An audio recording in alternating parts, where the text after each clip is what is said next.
Hey YouTube, you're probably using a remote collaboration software like Microsoft Teams during these times, and it can of course be frustrating if you don't have a home office. And of course most of us were not prepared when that came around, but of course we still want to come off professional. We want a nice background even if we don't have a great office. Maybe we have to work from our living room or whatnot.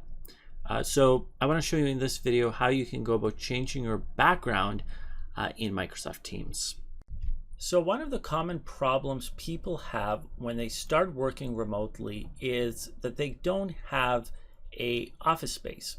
So a lot of us end up working in our living rooms or in our bedrooms or other rooms that might not be ideal for an office. So I want to show you one feature that's going to make you feel much better about the current space that you're using.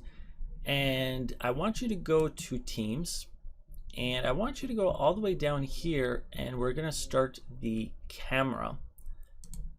And I'm going to show you one aspect right here. I'm going to hit on the Meet Now button.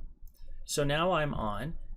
And if you go right here, the three dots where it says more action, if I go to show background effects, and you can see that my background as well is very boring, nothing interesting. I mean, I have a decent space, but it's kind of boring. It's just a white wall.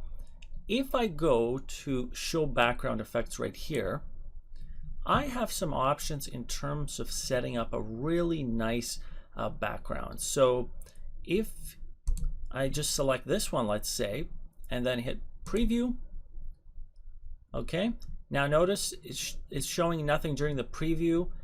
Down here it says others won't see your video while you preview, and then I could just click on apply and turn on video, and look at that.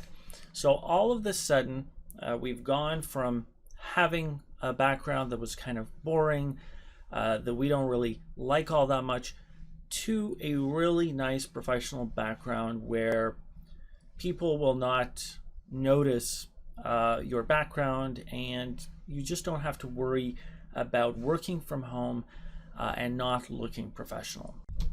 And just a quick note that this option to change the background is only available with the desktop version of Microsoft Teams. So if you were to use the web edition, it would not be available.